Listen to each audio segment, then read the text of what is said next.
Okay, Josh, we're in, dude. Meow. Right meow. Right, meow. Let's do some audio checks. Can you bring up the Twitch chat on your end so that you can see it as well? We're gonna make sure that our audio is working okay. I'm trying to do the same on my end, but I can't seem to find the chat for some reason. It's probably because I have the screen. You sound great, buddy. Yeah. Yeah, you sound great. Okay, there we go. I got the chat now. And finally, now that we don't have a visual of you, you look great. Oh shit! You did it. Well, God damn it! I'm pretty sure we're in all of these photos. Okay. You ruin every fucking joke I've ever made. Yeah, that's what I do. Piece of shit. Audio is Gucci. Beautiful. Don't want to be. It's Gucci, man.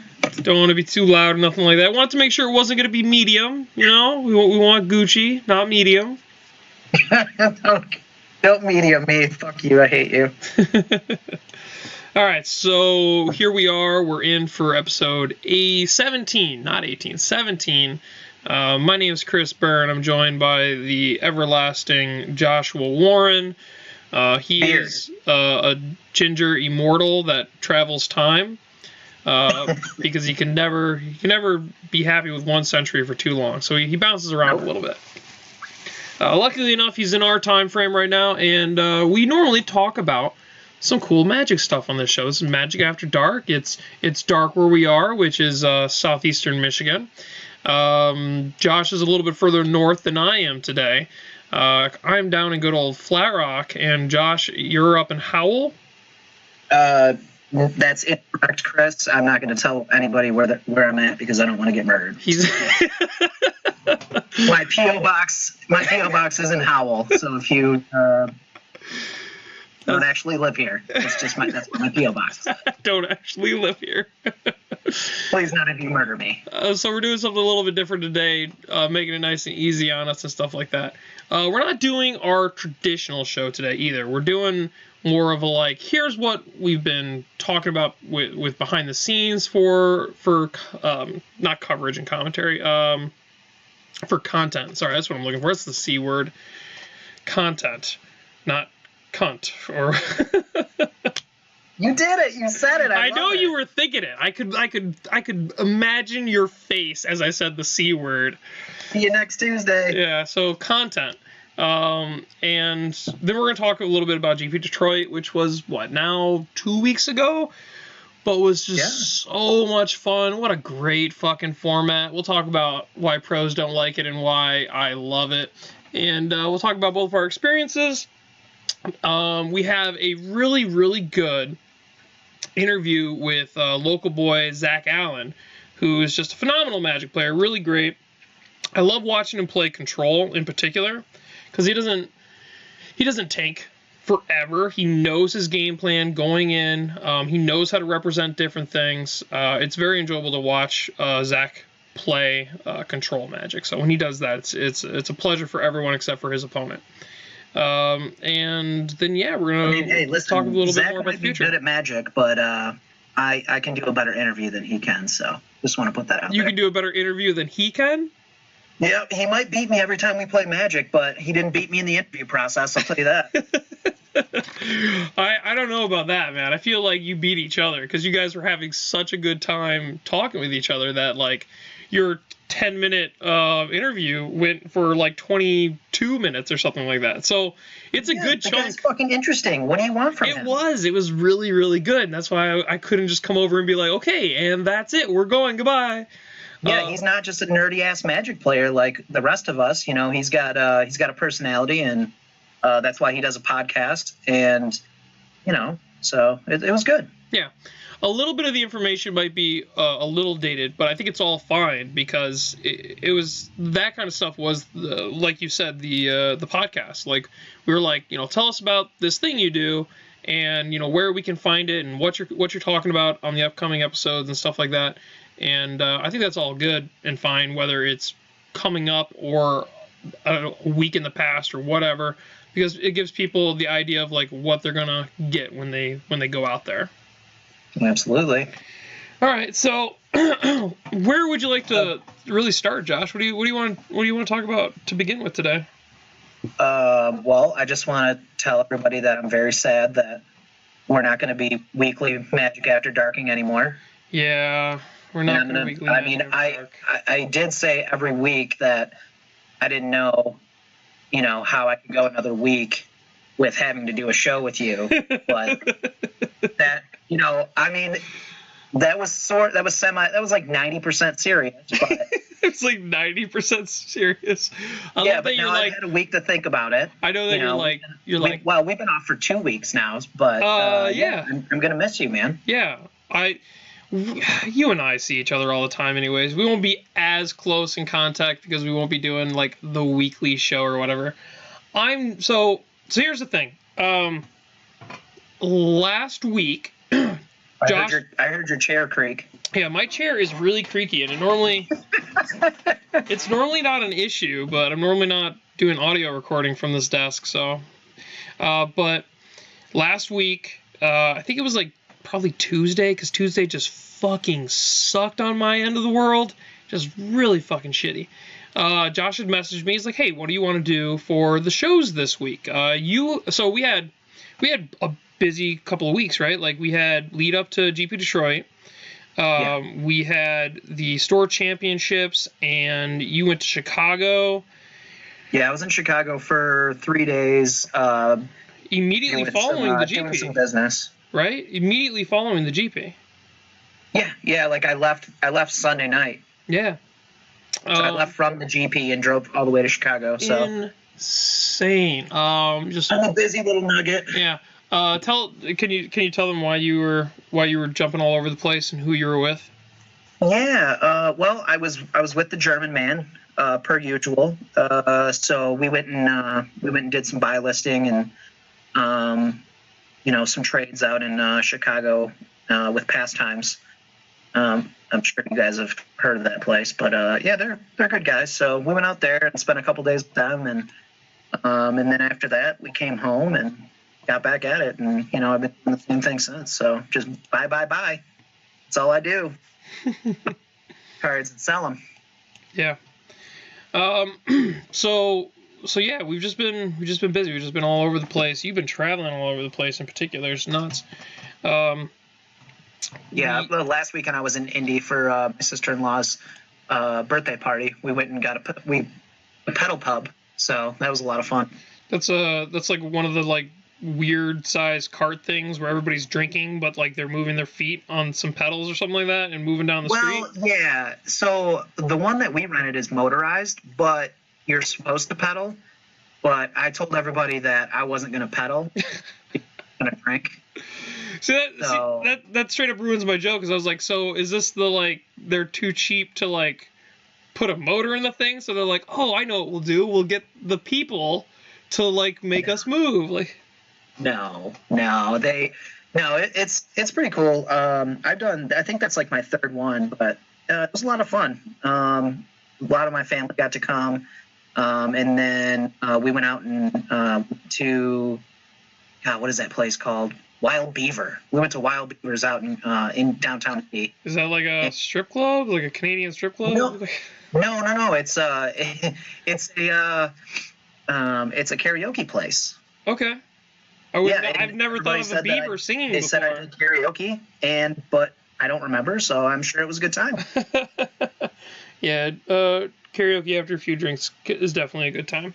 So. Yeah, absolutely. And you're not too bad on the pipes either. No, that's what I hear. I'm sure you did Kesha proud, man. I'm sure you did her real proud. I did. So last Tuesday, Josh messages me in the middle of a shitstorm, and he's like, "Hey, what do you want to do for the shows this week?" And I'm like, you know what? I've been like holding off on this for a little while, and I still feel bad about doing you dirty like this, Josh, but like it had to be done. This clusterfuck of a day. I took Monday completely off. I turned my phone on silent. I put it on the other side of the room. I didn't even look at it until like fucking 2-3 in the morning. I was like, I'm just gonna do a complete me day, and I'm gonna enjoy myself, and I did. It was really, really great. And I looked through my messages when I was laying down, I was like, oh, okay, nothing big, no big deal. I'm glad I took this day off. I didn't look at any of the, I should have got something to drink. I didn't look at any of the posts or anything like that at the time, and I didn't look at them until I was heading into work the next day too. But I was going in for Tuesday, which is draft, and I was like, you know what? I'm hungry. Allison might come to draft. She likes to get good food. I'll message her, see if she's already eaten. If not, you know, we'll get something. We'll get some like Thai or something. So I message Allison, and she's like, what are you talking about? Like, drafts are canceled today. I'm like, what? What are you talking about? I didn't cancel drafts. She's like, well, Rob put up a post like 5-6 hours ago. And it's not a short drive for me. And I hate monkey wrenches, especially before I even walk in the door, let alone right when I walk in the door. So Tuesday was a giant shit show trying to get everything in order. And it was just one thing after another from there. It was just destined to be a bad day. And I was like, well, this wouldn't happen if I wasn't trying to do this and trying to do this and then trying to take some time for myself and blah, blah, blah. It was just a really frustrating day. So anyways, Josh reaches out, what do you want to do for the show? And I say, I want to not do the show. That's what I want to do. I want to not do the show because I'm always doing something nowadays. And after my Disney trip, I've really taken some perspective on trying to like have my own life again, not just always working all the time, because that's all I know how to do. I'm just addicted to always working. So I'm trying to like step back and have more of a me thing going on. And I'm just like, you know what? Constant stress of all these projects. I said that I was going to cut back. I've been cutting back a little bit, but I haven't been going ham on it. So I'm going to double down. I'm cutting out all this stuff that is not 100% necessary and focusing on the things that need to be focused on. Because with all this extra stuff I've been doing, some of the keystone pieces have not been as solid. My last few pre-releases, I've not felt amazing about them because there's been things in them that have just straight up been half-assed. And I hate that. I can't do that with my work. I don't like producing a half-assed or not a great product. I don't remember who said it, but there's a quote that's really good for perfectionists. And it's something along the lines of like, never try to reach your 100% on a project before shipping it. Get to the point where you feel that it's in the high 80s or the low 90s and ship it. Because the thing about perfection is that it's an impossible goal. So if you'll just keep tweaking it. You'll never stop messing with it. You'll get to that 98%. You'll get to that 99%. You'll think of something new and then you'll get a 99.5%. You get it to where it's good, it's functional, and that people are generally going to enjoy it, and you ship it. You put it out to the world. You be done with it. Take it out of your hands. And I haven't been doing that with pre-releases. Pre-releases have been really rushed. Every time I try to come up with something fresh or new, I get met with some criticisms that are just not what I'm trying to produce. So we believe in you, buddy. We have Guilds of Ravnica coming up this weekend, and I'm stoked. It's going to be a lot of fun. It's going to be really smooth. I've got a good team. I've got a really good plan in place. Tomorrow I'm going up to Pando, and I'm going to produce a little video on the state of the shop and how pre-release is going to work, and it's going to answer all these questions that people keep sending me, like how do I guarantee I get my guild? Do I have to slip you an extra 20? Like silly stuff like that. But yeah, basically, that's really so.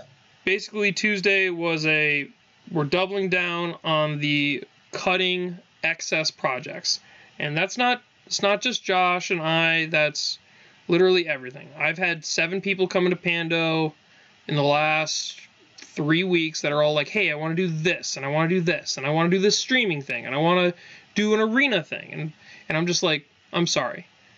While the construction is going on, we are not looking to pick up any extra projects.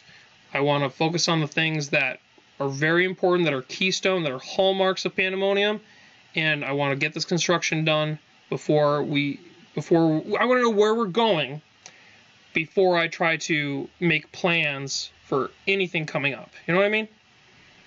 I know what you mean, man. I'm the same way. We're making sure that we're doing everything right and we're doing everything that we need to do, and also try to build content. So we'll be all right without you, bud. At least for a little while. I know you'll come back and hang out with us once in a while. Yeah, I think we get. I'm glad that you're doing you. I'm happy for you. I think that you and I will probably set this up to be like a once a month, or maybe it's a once a quarter, or maybe it's just a spur of the moment thing where it's like, Chris, there's this thing I really want to talk about with people. Like, let's do a show like in the next few days, and it's like, okay, let's throw something together and let's just chat, man. Let's talk about some Magic and some finance, and why are people not buying this card? You should be buying this card, or buying this set in particular. Like, man, I've been sitting here for like 30 minutes listening to you talk, and I've been looking at all these pictures, and these pictures are great. the stuff that's scrolling by on the. Yeah, I didn't know how handsome I was. You're welcome. I had to go back and touch all these up. That was hours and hours of work. No, it wasn't. You're a fucking liar. So, but that's something that a lot of people don't understand, because they're like, hey, I want to get in there. I want to stream with you guys. And it's like, okay, well, we got to put these things in place. And they're like, oh, that sounds like a lot of work. I don't want to do that anymore. It's like, yes. Yeah, it's like, well, I mean, even the Zach Allen thing, the video that we did, it didn't take a ton of preparation, but, it takes a little bit of preparation. And, we got some more people in the queue that I got to get in touch with. And like you said, man, it just boils down to there's only so many hours in a day that we can do. And we do things. So we would use a lot of them. We were using a lot of the hours in the day. Sometimes you and I were doing like 20 hours straight, and then going to dinner to talk about like how the past show went and what we want to do next week. And like, it was exhausting at times, man. We work our ass off to make sure that we produce good content, and it only gets it really frustrates me when other people mess with our plan. Like, when we put time and effort into making sure something is high quality, and then people want to like come in and be like, hey, what are you guys doing over here? Well, all the signs around us say that we're recording, so maybe you could go away. Thank you so much. Yeah. So. All right. Well, hey, let's roll this video of Zach Allen, man. Are you ready for that or what? Yeah, let's get into that. Let's. Because you're gonna make sure the audio is working. To listen to us complain. I want them to listen to Zach. Yeah, you're gonna make sure the audio is working on your end, right? Yeah.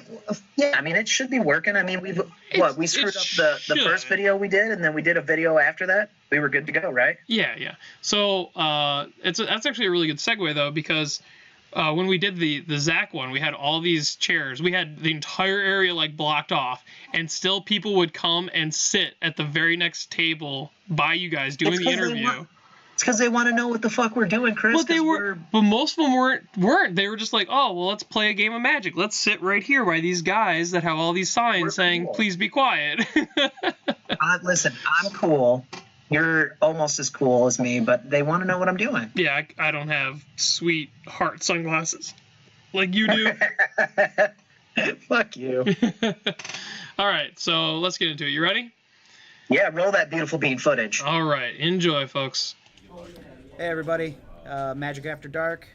We're here with Zach Allen. Chris is over here running the show from behind the scenes.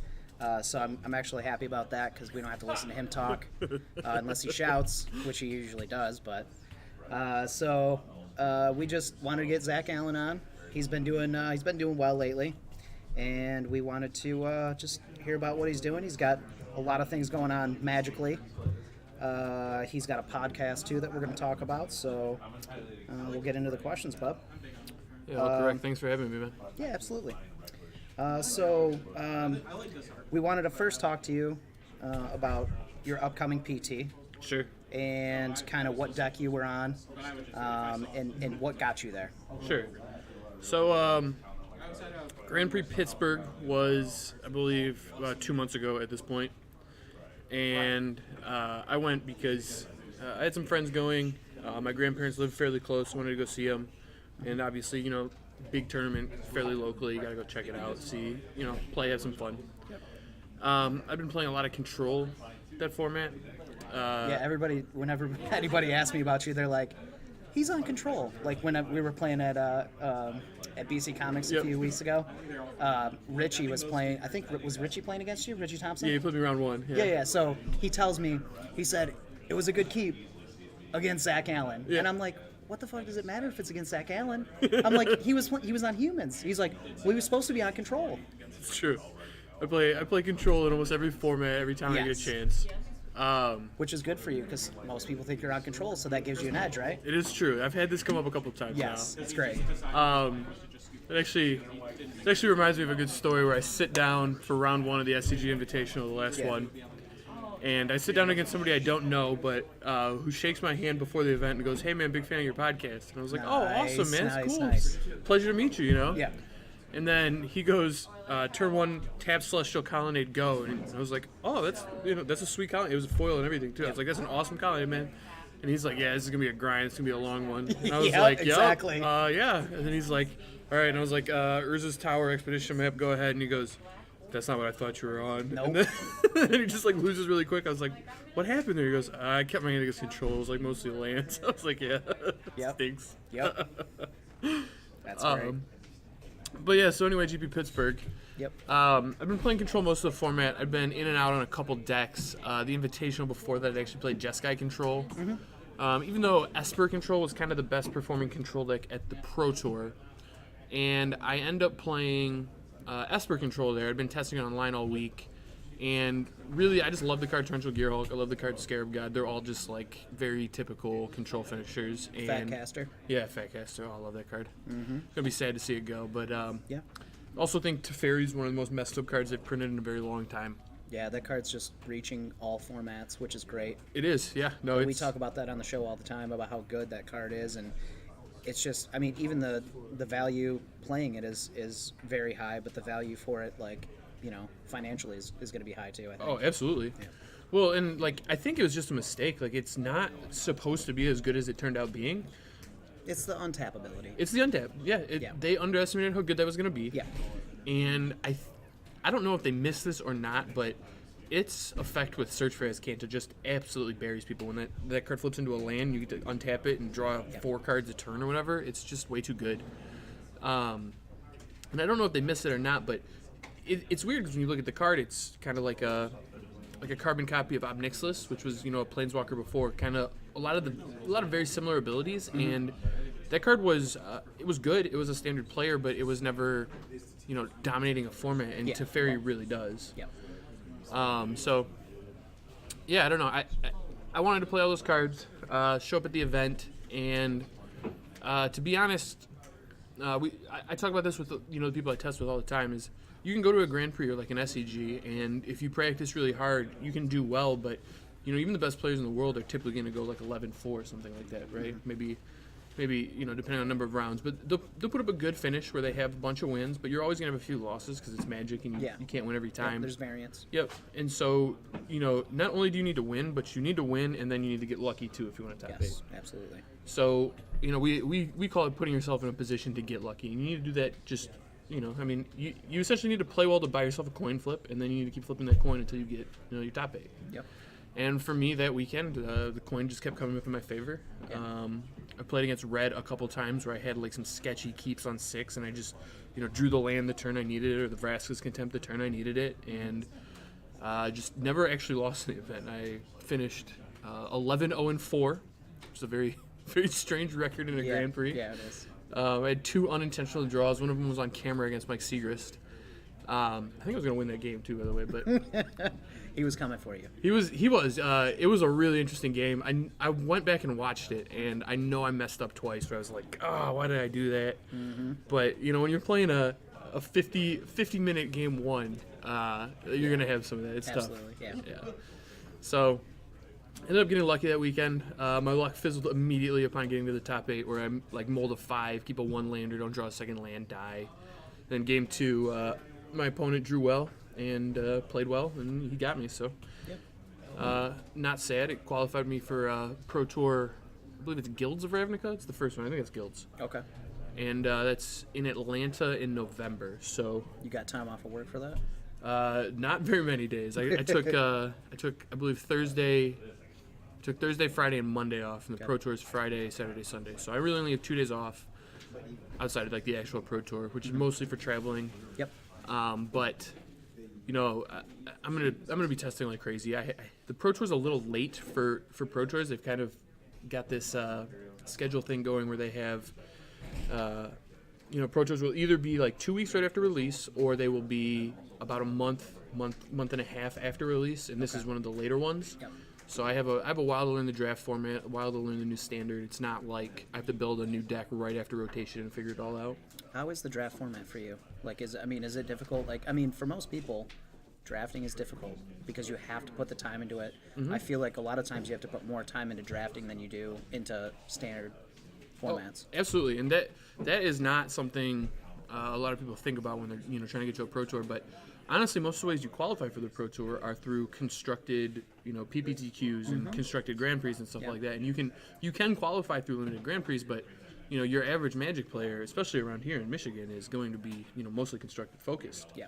And I'm the same way. I started playing Modern, I play Standard, I play Legacy, but I don't really ever draft.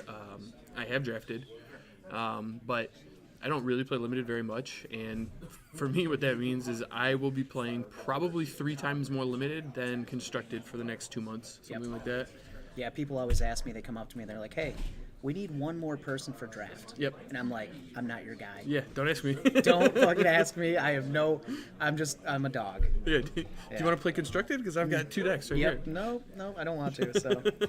So, how have you been feeling about Standard as of late?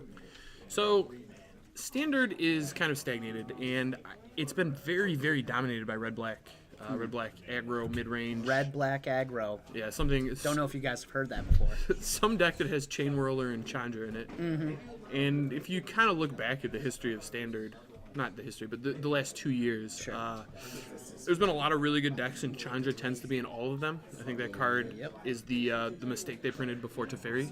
And it kind of flown under the radar just because of how good Red is, but the card's been a really big driving force as to why Red is good. Yep. And I'm not going to be sad to see them leave, obviously, but I think Standard, people play Red-Black because they think it's way better, but it's a very exploitable strategy. Like, at the Grand Prix I did well at, I knew my matchup against Red was very positive, and in fact, every time I played it, I beat it, and it's just because these decks are so predictable, they're so cookie-cutter that you can just kind of build your deck to just destroy those and then sideboard for other decks, and that's what I did, and it worked out really well. Yep. They are good decks. They play very powerful cards, but there are cards printed. They exploit them very well. Like I was playing 3 Essence Extraction on my sideboard at that event, and that deck just really struggled against Essence Extraction into Vraska's Contempt into Gear Hulk, one of them, and and it's over. Yeah, so. Okay. Are you excited for the new Standard that's coming up? I'm really excited. We get multicolored everything again. Yeah, you get. I mean, Ravnica's always been. Shocklands. Yep. Which is cool. I'm actually. Yeah, I don't even own full set of Shocklands right now, so no, I'm gonna have to work on that. You're gonna have to get those foiled out too. Yeah, well, that's the problem is that I only own Expedition, so I have to buy more, and it's like, oh yeah. no. Does let everybody know about your foil addiction? Oh, it's bad. It's bad. It's real real bad. Yeah, I'm hopeless with this. I don't know. Listen, you can buy a house when you're done playing Magic, right? That's kind of the idea. Yeah. I just have it all. My entire bank account is saved up into my backpack. Yep. Good. That's good. All right, so tell us about your podcast and just let everybody know about your podcast because we want to get you out there. Sure. We want to let people know that you're bringing content also as well as we are, and so we want to promote each other. So yeah, absolutely. I do a podcast called Turn 1 Thoughtseize. It's a Modern-focused podcast. That's a good name. Yeah, it is. I mean, when I started playing Modern, I started on blue decks, and it was quickly a mistake. And I realized I should have been playing Thoughtseize decks for most of the time I started. And I switched about a year in, something like that, to just only playing Thoughtseize mid-range decks. And never looked back. I loved them. Played Jund, played Abzan. Played those for about 2 years. It's one of the only times in my Magic career you find me not playing blue decks. Yep. But yeah, I was a big fan of them, and I got asked to do this podcast. So essentially, what it was this podcast was a modern-focused podcast where as a host and his friend they did this podcast, and then who is it? His name's Aaron Gauthier. Okay. And I don't remember his friend's full name. I think it was Chris something, but I don't remember. Yep. The last. I never actually met the guy. He left. So what happened was he retired. He wanted to stop doing the podcast and stop playing Magic, I think. So he was looking to replace him, and he did like this tryout thing. And I entered the tryout because I had done a podcast previously with some friends. It was not very serious. It was just kind of a for fun thing. Yeah. And I was like, I like doing that. We'll see how this goes. And I entered the thing, and I was going up against a bunch of people that are bigger names than I was at the time. Yeah. And didn't think I had a real chance to win. And I made it to the Final Four just based on, the time I took making my, prep interview video type situation. But I'm losing the Final Four vote really, really badly going into the last weekend. And as it just so happened, I was playing at SCG that weekend. Okay. And that SCG was the first SCG I ever top-aided. We got on camera a bunch here. Got really lucky. You were shining. You were stunting on them. Yep. All right. And won a camera match, and that helped me in the vote, and ended up getting me there. So Nice. So I do this podcast now. It's modern focused. That's cool. We talk about the modern metagame, anything modern essentially. And yeah, modern's my first love as a format. It's the format that got me into Magic. It's the format that I'll sleeve up whenever I'm not doing anything else. Pressing for the next event. I love Modern, man. Yeah. It's my favorite format. It's so wide open. You have to know the format inside and out in order to really do well at it. And that's Absolutely. why I've heard, time and time again from pros in the past that it's not a format that they like to play. Yep. Because it's so wide open. It's not like your standard where, like you said, it gets narrowed down and it gets old because you know what you're doing. But you can play against a variety of decks. So that's the problem with Modern. Well, I've actually had like an interesting relationship with Modern because when I started, I loved it for those exact reasons, like you just kind of laid out. Yeah, it's great. But the more I've played and the more I started winning and doing better at events, the worse Modern got for me because of those same situations where it's like I can't prepare as effectively as I can. Exactly. In Standard or Legacy. And I don't know. I still love it though. Like, I don't really go out of my way to play events ever, except I will always. I never miss Tuesday Night Modern at my local game shop. I go there every single Tuesday just because my friends are there and it's the format I love the most. So yeah. So tell us about your deck tech that you had with Nexus of Fate and Modern. Okay. Since we're on Modern right now. Yeah, might as well. I think it was 2 weeks ago, maybe 3 weeks ago at this point. It was. SCG Baltimore, I believe. It wasn't a deck tech. It was just a feature match. I was hoping for the deck tech, didn't quite get there, but I made Turbo Fog in Modern as a joke because my friend asked me. He goes, "Hey, I'm coming to Modern tomorrow. Can I borrow a deck?" And I was like, "Sure, I'll give you Turbo Fog because I just built it in Standard." Yeah. He was like, "No, give me a real Modern deck." And I was like, "Well, this is technically a real Modern deck. You can play all the cards." Yeah. He's like, "Stop messing with me. Just give me a real deck." I was like, "Fine." So then, he comes, we play, but while we're playing the next day, we're talking about, I was like, maybe this could actually be a real deck. Let's build it online and try it out. That's how it always happens. Exactly, yeah. So we try it, and did terrible the first league. I think it was like 1-3, and the next league I think was also like a 1-3 and 0-3, just bad. But we were learning while we were playing, and we kind of realized that it was doing some really, really powerful things. Most of it on the back of Teferi being just completely broken. Yeah. And, we learned from it and decided make some changes. And then the next league we 4-1'd after we kind of figured out some of the issues with it. And then we kept playing, we kept winning, and then I started 5-0ing leagues with it. And it was like, okay, maybe this deck is actually real. Like, what is going on here? And we convinced ourselves that this is the type of deck where, it's not nearly as powerful as, like, humans or KCI or some of like the top level decks, but it's completely unknown as an entity, and it's the type of thing you could show up with, have nobody know what you're doing, and just win based on that fact. Yeah. So I decided to play it, started 4-1, got on camera, played against the deck's absolute worst match on camera, which is Burn. Just got dunked on. Oh yeah, just destroyed the whole time. I was not in the game at all. Just embarrassing, essentially. I like Burn. Burn's a good deck. Burn is a good deck. It just destroyed me. Yeah. So that's good. So it was sad, but it was cool to just get it out there, let people see that it's not just playing tiered decks. There's some brewing and some fun that goes on too. Yeah, I mean, and the only way that decks come to light is by somebody playing them. Yeah, exactly. And that's how KCI started too. And there's all sorts of decks where same thing with Death Shadow. Yeah, at some point it was a joke. It was like a it was meme just a deck. meme. Yep. And that's why every other week we try to play meme decks online because I mean, people love them, man. Yeah. Like, I'm sure the reason they did a deck tech is because they know that, these meme decks, they get a lot of views, and a Oh, lot yeah. of people like them because it's something new and it's fresh, and that's what people love. Yeah, I mean, they want to see something different in Modern because Modern, as awesome and open as it is, can get stale when it doesn't change for a while. And when something else rises, to the top, it's it's definitely worth checking out. And at the time, I mean, I was 4-1 when they put me on camera, so it seemed like maybe there's something real there. And Yeah. I still believe there's something real there. I don't have the deck figured out yet. Well, I'm still yeah, working you just on it. have to refine it and make it right. Yep. So Takes time. I still got it. I got it in the back pocket working on it, but I'm gonna shelve it for a little bit. I wanna play serious at the next one, and it's no longer like a hidden entity. So Yeah. Cool. So we're playing Legacy tonight here at the store. Yep. So I wanted to talk about your blue-white Stoneblade list. Sure. And you did well at that.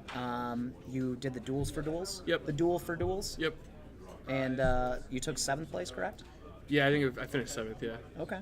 I think I was like 2nd after the Swiss. Or no, I was 3rd after the Swiss, and then Okay. and then lost my top 8, and then everybody was a top seed lost in the top 8. Oh, so okay. Yeah. Well. Finished 7th, but yeah. The intro nuts got Sure, 7th. it is 7th. Yeah. That's the actual finish. Yeah. But yeah, the blue-white Stoneblade deck, I kind of built it at a time where Deathray Shaman was running absolutely rampant in Legacy. It was the most played card by a mile. I mean, it was approaching Brainstorm levels of play, which is unheard of in Legacy. There's, they're Brainstorming Force Will in like 50% of decks, and then no other cards like over 20, something like that. Maybe Ponder, but When they did the BNR, I think it was at 53 or 55%. yeah, I like believe. every deck in the format that was putting up a finish was playing this card essentially. Yeah. And there's a reason Deathrite was completely absurd. The deck the card itself was very, very good. It did way too many things. But it kind of, not tricked, I'd say, but it tempted people into playing 4-color decks a lot, where they would play, usually it was like a Grixis deck that was splashing like a couple green duels just to be able to use the life gain ability off the Deathrite. Yeah. And sometimes they play like Leovold, but I mean, you can see 5-color decks, and I had never played Legacy while this is, started while Deathrite's on its rise. Yeah. And there's been this rise of team events lately where a lot of you need a Legacy player to play a lot of these events. Correct. And Michigan doesn't have a gigantic Legacy scene. It's Not anymore. Not anymore. Yeah, it's actually kind of weird because a lot of states have a bigger Legacy scene than some of the other scenes they have there, and we have a gigantic Modern and Standard scene, and almost no Legacy scene. Yeah. So it was hard to find local players for these teams to play Legacy. So one of my friends goes, "Zach, you just need to learn Legacy." I was like, "All right, I'll try something." Yep. And that weekend there had been a Legacy event. I think it was in Worcester. It was an SCG. And Jim Davis got 4th at it, I believe, with a Back to Basics Miracles deck. And I picked up the Miracles deck. I was like, this is exactly my play style. I only need to get one duel, which was like a huge selling point because I didn't own any duels. Yeah. Too bad it's not foil though.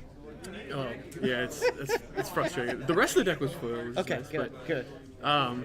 yeah, so I took his deck list and kind of played with it and just really didn't like it. I felt like it was not doing what the format wanted, but it had some powerful things going on. So I kind of was like, I experimented with Death and Taxes and I experimented with that deck because they were both decks that didn't really use very many reserve list cards. And when you put those two decks together, what do you get? And that's what I found. I was like, well, I like the things this deck is doing, and I like what Stoneforge is doing in this deck, but they both have like these glaring weaknesses.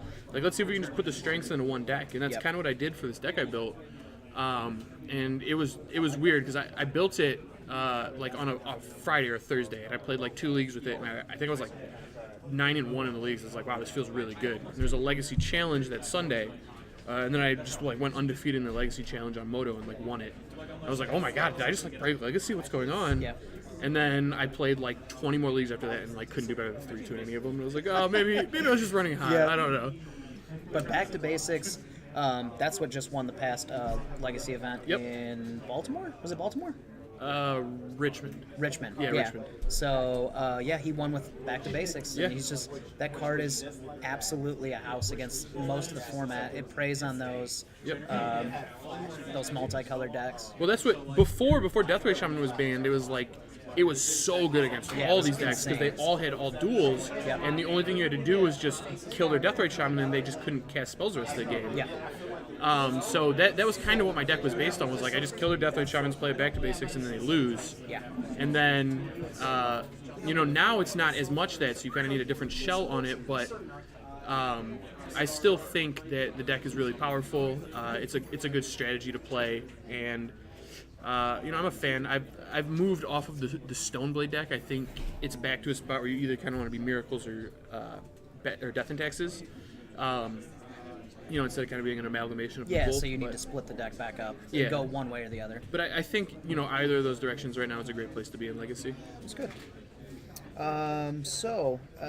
What's your next upcoming event? Let people know. Sure. I'm playing in SEG Syracuse, I believe. I think that's it's going to be this weekend at the time of this release. So. Okay. Yep. I'm going to be playing Blue-White Control. I learned a lot from the Turbo Fog deck and just kind of wanted to apply some of the principles to another deck you can play in Modern with a lot of the same cards. Yeah, Blue-White's insane, man. It's really good right now. That's one of our bingo squares. Sure. Turn 2 Terminus. Oh, I played this deck a lot, and the other one. You just giggle. Where we have the Miracles, and it's so frustrating because you'll like the other deck I had was playing Temporal Mastery. Yeah. So you'll always draw your Temporal Mastery is with that one good? land and play. Is that even real? It was really good when you could cast it, but you'd draw it on turn 1 or turn 2 when you don't only have one land in play and you can't cast it. And you're this card doesn't do anything. It seems bad. But then you draw it on turn 3 and you're like, oh my god, this is the best thing I could ever draw. Yeah. It's it was actual time lock. Yeah. It's the same thing with Terminus. It's you draw it on turn 1 before you played your land. You're turn 1 on the draw. You're no. All right, awesome Terminus. Thank you. God damn it. Yeah, go away. Yeah. Where's my Jace? Yeah. All right. So the other thing I wanted to talk to you about was when I went into Google and I Google searched you, and I wanted to pull up your tournament finishes. Sure. And I got to this page. I just typed in Zach Allen Magic. Okay. And I didn't actually know that on your pastime you're actually doing golf lessons. Really? Yep. Okay. Can you help me with your swing? With my swing? No. I think you're kind of unsavable in this category. You don't. This isn't you right here. No, that's not me. But I have played golf before. I could actually play golf. I don't know if I'm giving you a lesson. Have you ever Google searched yourself? Because it comes up magic move with Zach Allen. I have not. I've never seen that. All right, Google search yourself because it looks like you're giving lessons. All right. That's hey, good. more power to that guy. Looks like probably a pretty good looking dude. He's handsome. Yeah. Okay, so for my last question here, which is one of the most important questions, is so Chris obviously wasn't able to be in the interview, and we didn't have to listen to him talk, thank God. Sure. But so what do you think about Chris as a Magic player? I've Do you actually. think he's bad because he's a judge? Well, because he's a judge, I respect judges. Do I think he's bad as a Magic player? Probably. He's not very good. Yeah. But, I have Don't played look against over there. him. Don't look over there.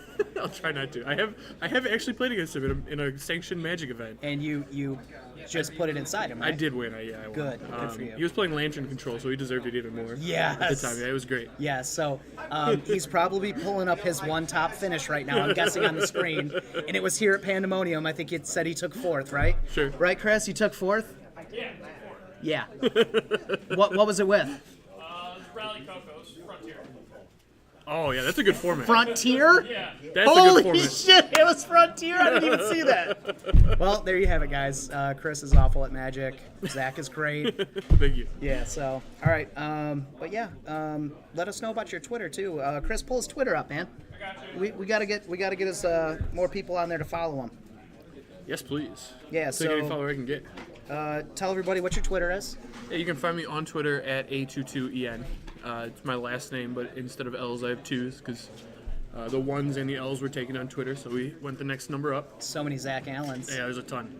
All right. And obviously, you can find my podcast on all of the main podcast apps: iTunes, Stitcher, SoundCloud. It's Turn One Thoughtseize, and I actually just started a new podcast.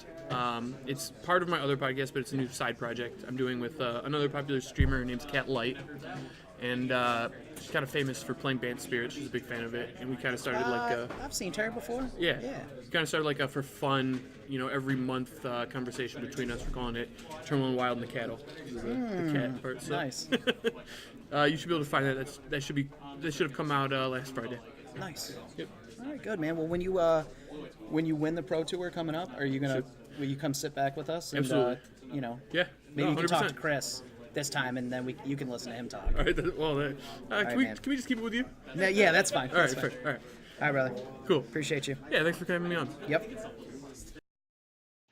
All right, good. Yeah, that was fucking fantastic. Beautiful. How about that puppy though, right? That puppy was so fucking cute, man. I totally forgot that I did that while you guys were talking. I'm just like, I saw photos of Zach's dog in his Twitter. I'm gonna pull those up while they're talking about Magic shit. You were probably trying to hide from the fact that we were talking about how big of a piece of shit at Magic you are. I'm sorry. Top 4 Rally Coco. Excuse me. Only lost to one Mr. Lance Schultz. What happened to Lance? I haven't seen him in a while. He had a baby. Oh yeah, I forgot. Yeah, him and Ryan Kendall both had babies. Oh, babies are so miserable. I think Ryan was trying to get out of the house last night. I don't know. I think he had a semi-free day and he was trying to like get out of the house for a little bit. Oh, but I was like, oh, I'm already out the movies, bro. I'm sorry, can't help you. Can you imagine? We couldn't even have thought to do that show if we had infants. Fuck no. No. No. No, not even close. Well, that was. I forgot. Like, again, I knew how good of an interviewer I was, but I forgot how good of an interviewee Zach was. Yeah, like Zach's usually a pretty quiet guy, not like overly quiet. You talk to him, he'll he's not stoic or anything, right? But like he opened up way more than I expected in that interview. Just immediately was like, yeah, like this. He was super for it, and that was awesome. It was very enjoyable to have him. Sure. I thought that you guys got a ton of great information.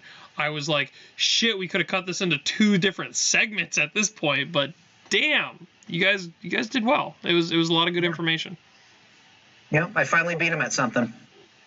You can't beat him at Magic, so you beat him at interviewing. It doesn't even make any sense. I'm an idiot. I'm sure I'm sure there's some kind of like reporter or journalist award. Like I'll make sure that I try to like sign you up for that. Okay. Good. Yeah, you deserve it. So let's bounce over and talk about GP Detroit, because we both played at GP Detroit and I had a phenomenal fucking time.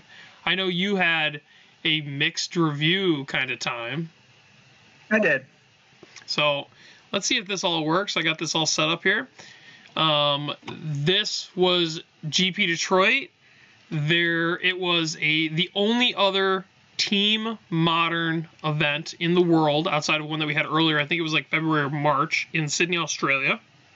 Mm-hmm. And we had, I think it was like 16 or 17,000 players. Like, it was nuts. It was fantastic. It was great. As you can tell by this Snapchat bullshit, this photo was originally taken in portrait as opposed to landscape for some reason. But I stole it from Josh Thompson. It's not my photo. So. But it was huge. It was awesome. I played with Cody Michaels and Josh Thompson. Who did you play with, Josh? I played with Wayne and Al.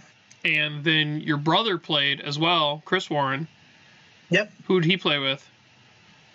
He played with Caleb and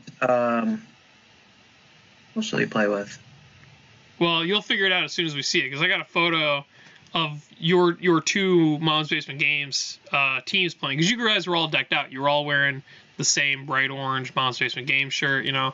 So, like, yeah. You were noticeable. GP Detroit in our backyard was such a good time. I could not look in any direction and not see somebody that I knew or that was a local. Just it was great. Like, we went out in force and we did really, really, really, really well. Did I say 16,000? Producer Rash is correcting me. Not 16,000, 16 or 1,700 players. That makes way more sense, Rash. Thank you so much. American Dream, right? American Dream. So, let's see here. I believe we have, here we go. Here's your 2 Mom's Basement Game teams facing off against each other in what was it, round 2 or 3? This was round 2, actually, and what are the odds, man? So out of everybody, to get paired against my brother and his team, was pretty wild. I'm sad that Chris wasn't sitting in the middle so that you could have faced off directly against him. I know. I don't know why they didn't. Yeah, because that's on my brother's side. My brother's on the left-hand side, and then in the middle is Caleb, and then at the end is Adam. Well, oh, that's right. I know him. Yeah, thank God I didn't have to play against my brother and lose. Oh, because he's playing Slivers, right? No, he was playing what is that deck? The cycling deck that stuff comes back from the graveyard. The Living End. The As Foretold Living End, or just like straight up? No, he was just playing regular Living End because I remember he had a judge call, which we should talk about. He was just playing straight up Living End, and so I mean, it's not that I have a bad matchup. It's just that I didn't want to lose to my brother in Detroit because there's only one Detroit every 3 years. Right. I want to have to listen to it the next 3 years. So that was. I mean, we still lost to his team, but at least I didn't have to lose to my brother. That was well, Wayne's in here. Did Wayne beat Living End, or did he lose to your brother? Wayne's in the chat. You know what? I was so I think I was so distraught when I lost to Caleb that I don't remember what happened. I think I just blacked out and went to the bathroom or something. It's win as a team, lose as a team, man. You should have been there because Wayne won. You could have just like ridden your victory off of Wade destroying your brothers. Yeah. So what are the odds, man? You got like 1,600, 1,700 people. 17,000 people were there. Shut the fuck up. And your two teams, all decked out in orange, face off against each other in round fucking 2. Yeah, it was very cool though. Match made in heaven. Yeah, but like we ended up going 1-5, and before we dropped because the two guys on my team, they wanted to play, so I was just like, all right, cool, but. I mean, I'm not always the guy that's like, oh, I can't day 2, let's drop, because sometimes I'll just play for fun. But sometimes that day I was just like, oh man, what a bummer. So we were all looking forward to Detroit, so that's why I was bummed out. This kind of thing, like not this exact thing, because like this one's gonna be 1 in a million shot. This is crazy for you guys who got paired up, but because Michigan came out in force, like. It was Michigan locals playing Michigan locals all the time. I think my team, only 2 of our 8 or 9 matches, whatever it was, I think it's 8. I think only 2 of them we didn't face off against locals. That was it. Like we knew the people sitting across from us every single round. In fact, round 1 we faced off against DeMars, McNichol or McNicolai. I can never remember his name. And Stu Parnes, and they did really well. Like they ended up day 2ing and doing pretty decently. But like every round was like that. You faced off against somebody that you knew, and it was a lot of fun. So, so here I am with my team after the event, and it really does bring a smile to my face to know that like. Wait, why does it look like Josh is like hidden behind you? How is that even possible? Did you Photoshop that? No, dude. That's Josh. He's right there. He's just giant. I'm not. Is he dieting? I'm not a big guy. He's a huge fucker, man. I swear he's like 10 foot tall sometimes. And you don't know it. You don't know because Josh doesn't like stand a whole lot. He's a heavier guy. He's not like a let me get on my feet all the time kind of guy. But like he's fucking tall too. Like Cody is standing all the way up too. He's just got his head like tilted over. He's fucking tall, dude. But it really does bring a smile to my face too. Like this is us at the end of the day. This is us. We picked up our last loss in the final round. It was 8 rounds. That's right, because we went 4-4, and we had a blast. We had a really good time playing Magic together and individually, and just being really competitive. And just hanging out. It was a great time. And this was our mood after the whole thing. Like I had a blast. That's good, man. I'm proud of you. Thanks, man. I know that you were a little mixed on it because you're just like I don't like Magic when I'm not winning. Like yeah, I mean I'm pretty competitive when I play, so and especially like I always have high hopes going in with my deck, Mm-hmm. So But yeah, I was bummed, but So it was okay. So real quick, look. Okay, so your more competitive player, or your pro players generally don't like team events. And that's because like while you could play flawlessly and you can win over and over and over again, like it's not how it works for the team record.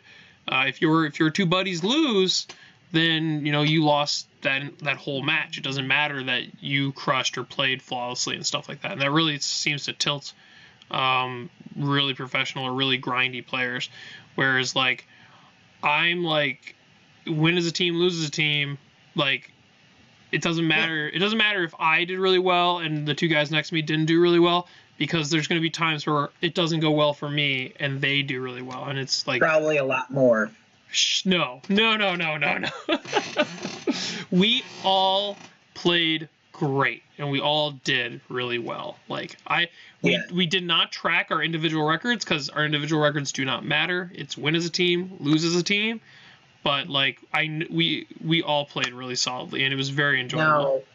Now what if they were doing a Frontier tournament, like a team tournament? Well, then I would have to sit in the middle and basically just play all three decks every single turn, which is a lot tougher while it's happening. Like when the matches are going on and you're like, what do you think about this sideboard card here? Or like, hey, he played this in game one. What do you think about doing this or something like that? Mm-hmm. Like, unless the person next to you or the people next to you, I guess, are not currently in their game, it's really, really hard for that communication teamwork stuff to actually work. Like I knew it was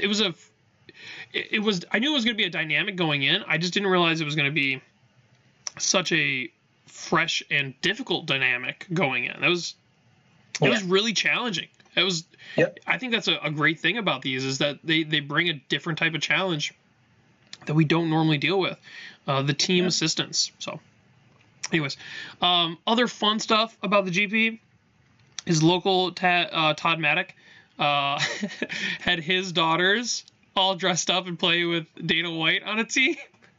So Dana is here, and I don't know Todd's daughter's names, but Dana's here. She's dressed up as her classic Nissa. Todd's daughter is here as Chandra, and then a Liliana over here. This is Dana's father right there. I think Todd's probably taking the photo. But the girls were all over GP Detroit. They were having a blast, always smiling, always high energy. Everyone that I heard that was playing with them or around them said that they were just very enjoyable, and they were good too. Like they knew what the fuck they were doing, which is really cool. You can see the Pando jersey up there. That's Eric and Adam, a couple of our local players, and they're like, yeah, we sat next to them in one of the rounds, and just the entire time, like they were cutthroat, man. They were ripping people up. That's cute. So super cute. This stuff was really cool. Apparently after the GP, like they all went back to either Todd's, because Todd's a local. He plays in a bunch of my PPTQs and stuff like that. Good guy, good player. But he, I think they either went back to his place or they went back to a hotel or something like that, and they were all playing Commander together, and everybody was like ganging up on the adults and shit. So like it's really cool to see kids like getting into the game, knowing how to play, and just having a really good time with it. That's really cool shit. Well, thank God I didn't have to play against those girls. I would have got housed by them. Yeah. Oh, absolutely. Like, I think Cody was the one that said it when it was all in conversation, and he's like, yeah, it's a good thing. Like, I would have just conceded. I would have been like, "Yup, you're adorable. I can't win." Yep. And Josh would be like, all I gotta do at GP Detroit is fade Dana White's team, and I'm good to go. Well, you did that. Dana Fisher. I'm sorry, Dana Fisher. Oh, that's her last name, Fisher? Dana Fisher, yeah, that's my bad. But Josh was like, no, I'd play. I would want to see what they got. And I was like, every one of those girls would look at you if you tried to like just concede on the spot, and they'd tell you, shuffle up, faggot. Like, just let's go. Yeah, just die. You're gonna die. They just out of nowhere become little demon children. But it's pretty adorable. Like they compete too, which is just mind-bogglingly cool. That's very cool. Anyways, I don't think the kids made it up on coverage or anything like that. There's a lot of great teams that did make it on coverage, including this team. This team was on coverage. Holy shit! Make it stop for a few seconds here. I got another 15 minutes of this bullshit with you, and then I'm done. So I think this big face here, I think that's Riley, who's doing commentary. Then right over his shoulder is Cody and Josh, and then me. And we're in like round 6 or something like that, and we're trying not to die. It was great. It was a lot of fun. This is literally a photo that Ryan Kendall, he like ran up to his TV because he streams all these things on his TV. Ran up to his TV, took a fucking shot with his phone, and then like posted it online tagging us. Lord have mercy.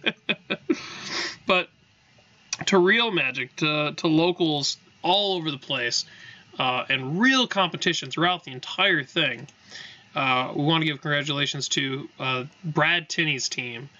That's Brian Kinnell. What the fuck is Jose's last name? It's Brian Kinnell, Jose Lozano, and Bradley Tinney. Yep. These are local boys. Brad's in particular a local guy. He doesn't play a ton, but he's always been a pretty solid Magic player, and they're pumped. They're so excited. This is them making it into the top 4, which for a team event, there's not top 8s, there's top 4. So they made it all the way to the end, man, and that's fucking fantastic. Congratulations to them. That's so cool to see the locals making it. Yep. And then I have the winners as well, but I don't know these gentlemen's names. Actually, I think it's on the photo now that I think about it. So we'll go like this. Yeah. So it's Corson, Perez, and Lopez are the GP winners, and I was gonna like just Ratchet Bomb.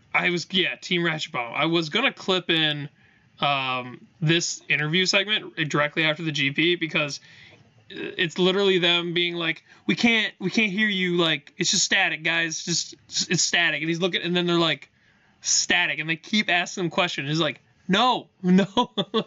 But I didn't have time to clip all that. But these guys took it down.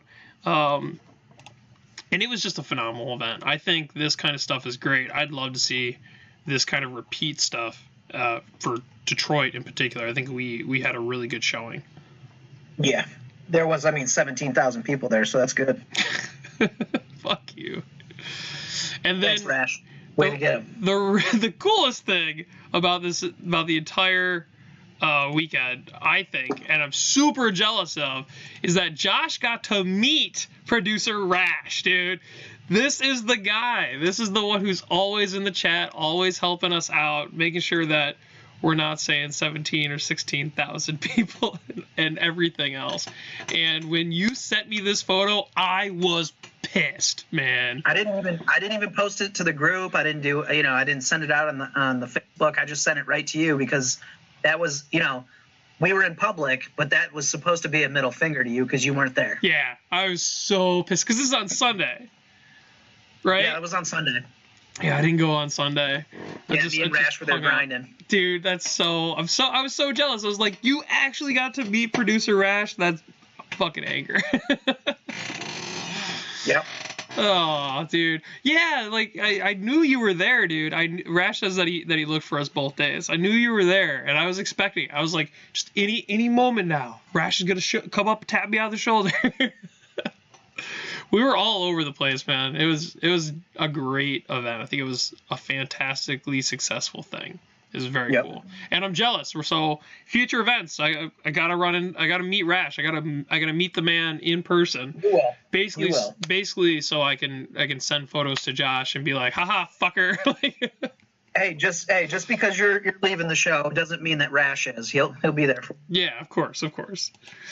All right, so that's like the meat of everything, right? So let's go on to our sides real fast. So like, what do we want to do with the future of the show? I'm not going to be around all the time. We're not going to do a weekly thing, but I know that you still want to do more streaming stuff, and you're trying to get people on board to do that with you. Yeah, it's really tough to get people to be like, yeah, I can stream this week, because we just want to stream more Magic. Of course, I'm gonna pick this show up. I'm gonna try to have special guests and whatnot each week, and if not, I'll do a little podcast by myself. But I'm still gonna bring content every week. But we're looking for people to get on board to start streaming. So I'm gonna put out a post this week.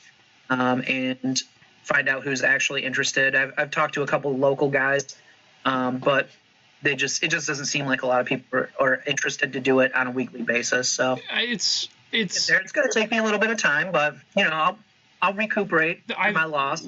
I've been there. I've had those conversations with you and them, and like they're very like eager. They're very excited. They're like, I want to do this. I want to do the streaming stuff. I want to make content. I want to have fun. I want to play Magic. Yeah, everybody wants to do something until they just don't do it. So, right. You gotta put your money where your mouth is. Like this is that same kind of stuff of like, oh, well, let's plan a trip to Europe together and go and see the Eiffel Tower and blah blah. It's like, oh yeah, we should do plans. Exactly. Like, oh man, I can't wait. Like we'll go see this concert and like we'll go see a Kiss cover band concert. It's gonna be phenomenal. I don't know, dude. But yeah, dude, trying to find people to stream is literally like making drunk. It's the same exact fucking thing. It's hilarious. It's like work, man. Yeah, man, I'm totally down. And then I message the person the second time. They're like, yeah, let me get back to you about that. Yep.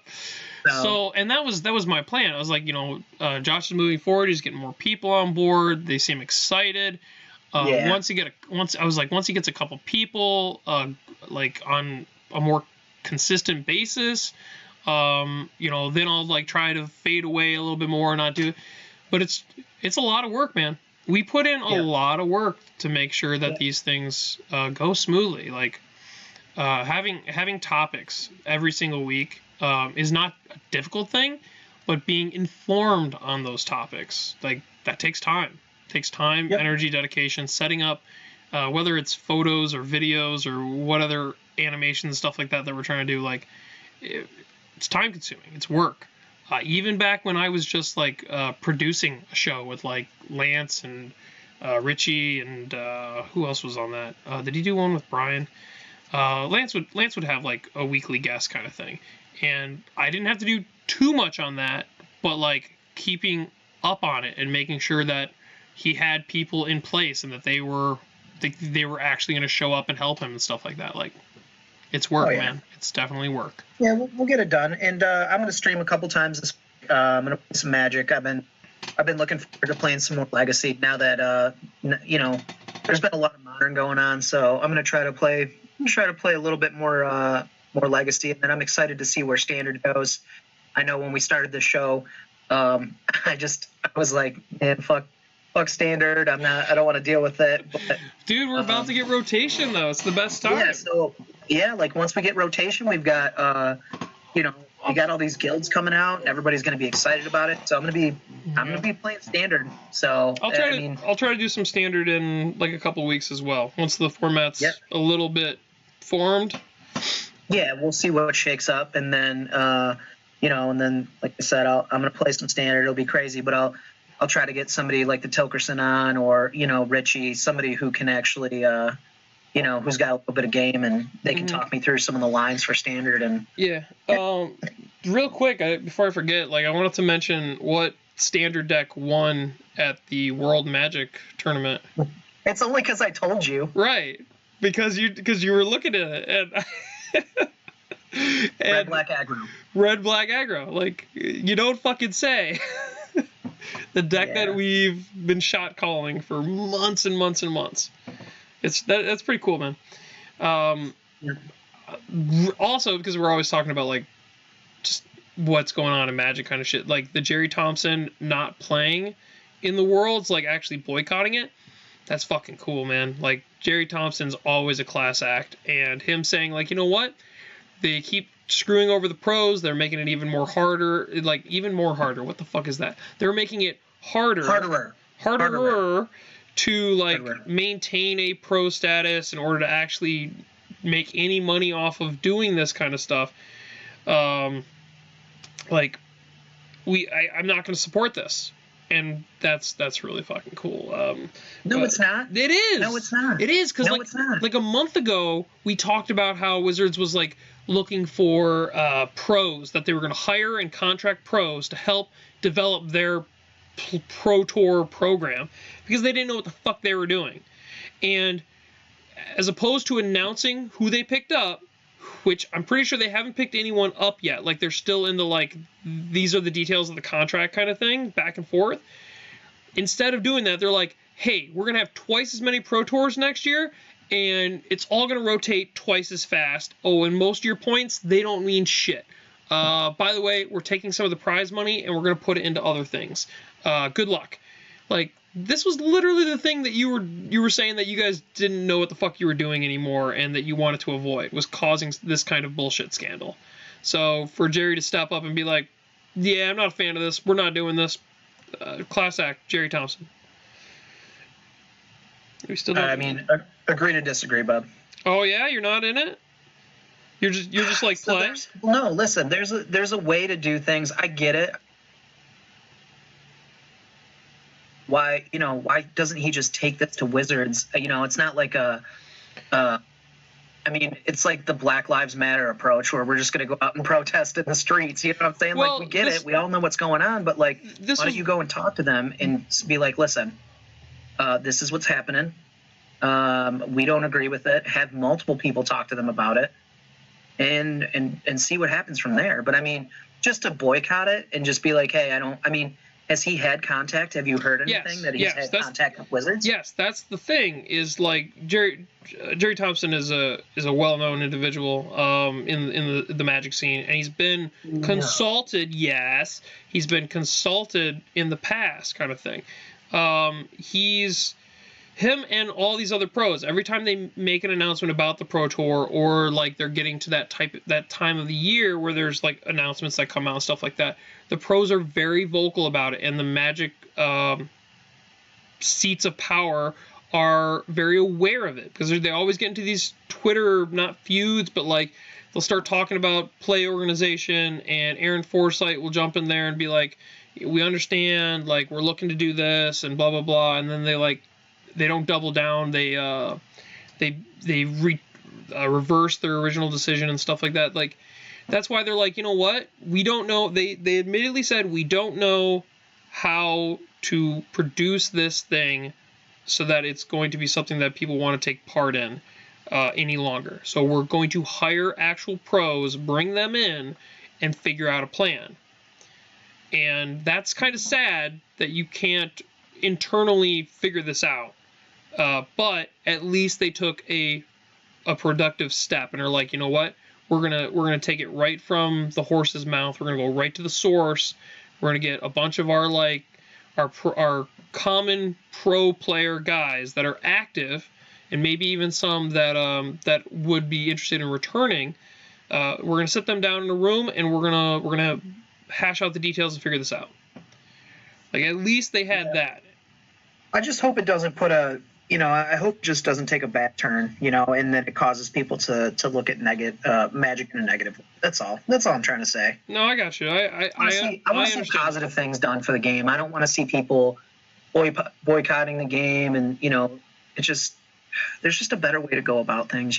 That's all I'm saying. Well, it's also like it's a double-edged sword, right? Because if you're like, I don't agree with the things that are going on at this thing, but I'm still going to go there because I'm going to make a bunch of money and whatnot, like, then people are going to call you out. They're going to be like, bro, if you don't agree with what's happening here, like, I don't know, we're going to go like a little bit deeper here. We're going to go like, if you don't agree with the child labor laws in China, then why are you buying Nike shoes? It's like because I like Nike shoes. Like, I get it. It's that kind of thing.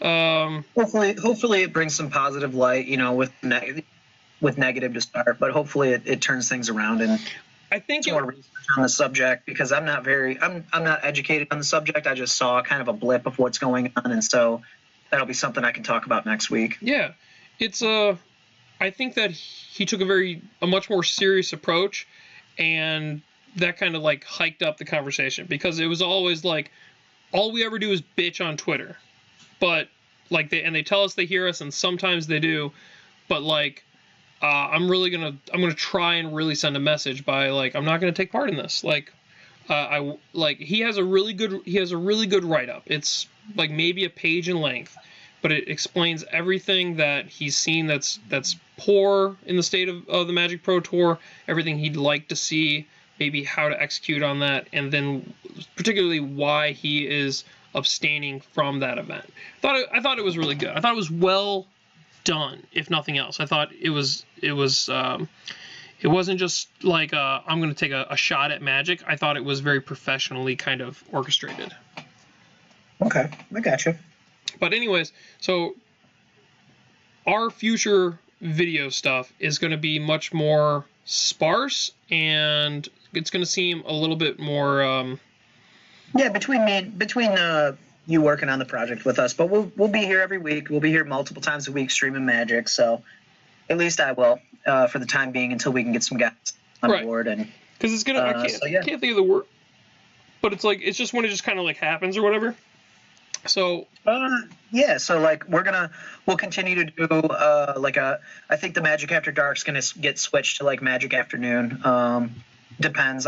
I'll see, but I'll let everybody know next week, and then we'll keep on trucking from there. I'll keep on bringing weekly content, and then we'll do some nightly stuff. We'll be streaming on Moto nightly, probably at least 2 days a week to start this week, and then we'll see if we can get more days in. All right.